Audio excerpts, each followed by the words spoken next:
Шикізат және дайын өнімдердің қасиеттерін зерттеу әдістері пәні бойынша стандарттау сертификаттау білім беру бағдарламасына арналған 13-ші дәріс тағамдық органикалық қышқылдар өндірісі, дәмдеуіштер, бояғыш заттар.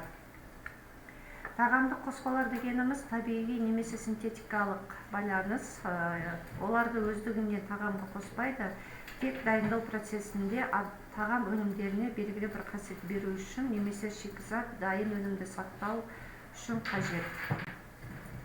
Тамақтану тағамдарына тағамдық қоспаларды қосу кезіндегі негізгі мақсаттары: тағам өнімдерінің органолептикалық қасиеттерін, сыртқы түрін, пішінін жақсарту үшін, өнімнің сақтау мерзімін ұзарту үшін, тағам өнімдерін дайындау мерзімін қысқарту үшін қолданылады.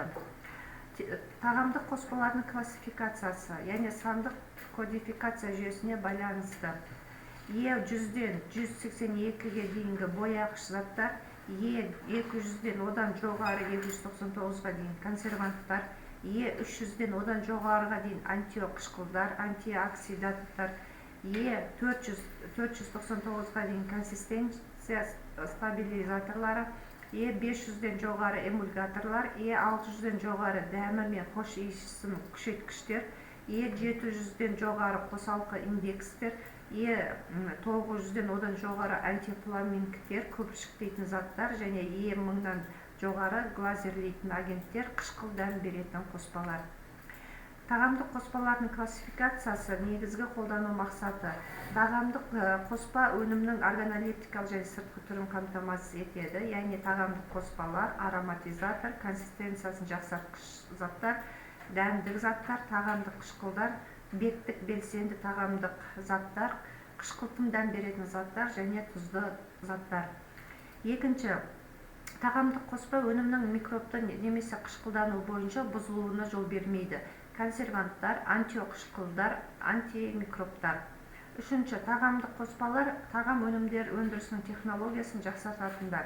Оған жататын технологиялық процесті жеделдететіндер, миоглобин фиксаторлар и технологиялық қоспалар.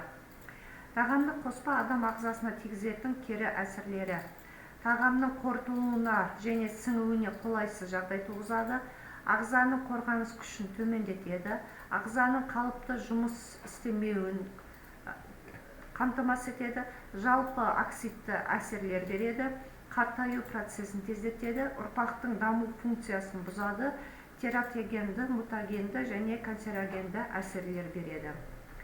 Консистенция жақсартқыштар: бұл қоюландырғыштар, эмульгаторлар, пластификаторлар, желе және желе жасайтындар, беттік белсенді тағамдық заттар, стабилизатор және қопсытқыштар. Қолдану саласы көбінесе кондитер өндірісі, нан өндірісі, балалар және емдік профилактикалық тағамда, балмұздақ өндірісінде. Табиғи жақсартқышқа жататындар: желатин, крахмал, пектин, альгинат натрий, агар, агароидтар және өсімдік комедилер. Синтетикалық жақсартқыштар: метилцеллюлоза, амилопектин. Пектинді заттар: алу көздері, бұл көбінесе қызылшадан, алмадан, цитрус қабығынан, шекілдеуіктен и тапенбург түбірінен.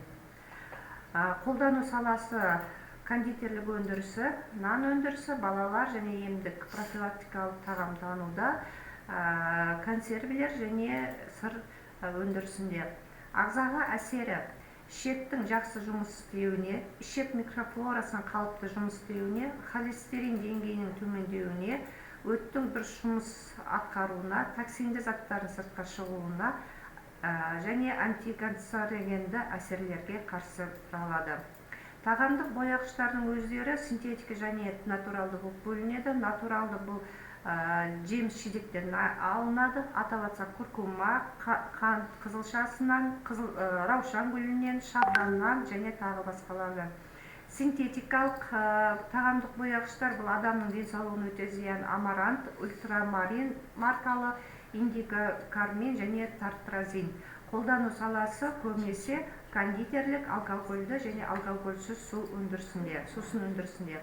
Натуралды тағамдық бояулар атап өткеніндей өсімдіктер бұл: кармин, шафран, индиго, каротин, куркума және тағы басқалар. Соған байланысты өзінің түсі болады. Рұқсат етілген өнім бұл лекерлі арақ, кондитер өнімдері, маргарин және сары май өндірісі, кондитер, сусындар өндірісінде. Ароматизатор, қош иіс бергіштер, бұл өсімдік және жануарлардан алатын экстракттар, өсімдіктен алатын эфирлі майлар, табиғи шикізаттан немесе синтетикалық жолмен алынған химиялық байланыс. Жиі қолданатындар бұл көбінесе сусын өндірісінде, спирт өндірісінде көп қолданылады. Эссенциялардың өздері екіге бөлінеді: натуралды және синтетикалық. Натуралды бұл көбінесе жеміс-жидектен алынады, яғни апельсиннен, мандариннен және тағы басқалардан эфирлі майлар алынады.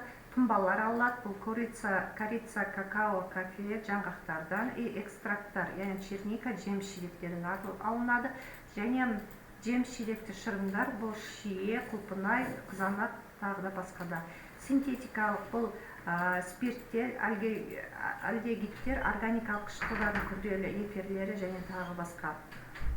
Қолдану саласы: сусын өндірісінде алкогольсіз, лекерлі арақ өндірісінде, кондитер өндірісінде, шәрбат өндірісінде, кесел, маргарин, сүзбе және балмұздақ өндірісінде. Ерекше дәм беретін бұл L-глутаминді қышқыл тұздары кулинар саласында көп қолданылады. Дайын тағамға, концентраттар мен консервілерге қосады. 1,5 және 5%-ға дейін глутамат натрия ерітіндісін тауық еті мен шұжық өнімдерінен сыртын бүркейді. Эстрагол, анизол өндірісі канцерогенді әсер береді. Лимон қышқыл натрия, цитрат натрия кейбір кондитер өнімдеріне қышқыл дәм беру үшін қолданылады, әсіресе мармелад өнімдеріне. Сонымен қатар жұмсақ ірімшік өндірісінде де көп қолданылады. Дәмдік заттардың негізгі мақсаты тамақ қорыту белсенділігін арттыру, тамақтың сіңу процесін жақсарту, тағамның жоғары органолептикалық қасиетін жақсарту және ішек микрофлорасын қалыпты жұмыс істеуін. Шығу көздері жеміс-жидектерден, яғни перец, корица, гвоздика өсімдіктерінен, горчица, лавр жапырақтарынан, қош иіс көкөністерінен, петрушка, укроп, пияз және тағы басқалардан. Сонымен қарата дәмді заттар екіге бөлінеді: жасанды және синтетикалық дәмді заттар. Қолдану саласы: кулинарияда, шұжық, консерві, көкөніс өндірісінде. Тағамдық қышқылдарына жататындар: лимон қышқылы, алма қышқылы, сірке, көмір қышқылы, фосфорлы қышқыл және шарап қышқылы. Қолданатын саласы: кондитер, консерві өндірісінде, алкогольсіз сусын өндірісінде көп қолданылады. Сонымен бірге ыстау. Ыстаудың өзі екіге бөлінеді: суық және ыстық. Қолдану саласы: бұл көбінесе жаңағы ет өндірісінде көп қолданылады. Ыстаған кезде біз түтін қолданамыз, ал түтіннің құрамында канцерогенді белсенді заттар болады. Ол метилді спирт, формальдегидтер, органикалық қышқылдар, ацетон, кетон, фенолдар кездеседі. Техникалық тағамдық қоспаларды регламенттейтін негізгі нормативтік құжаттар сіздердің алдарыңызда көрсетіліп отыр.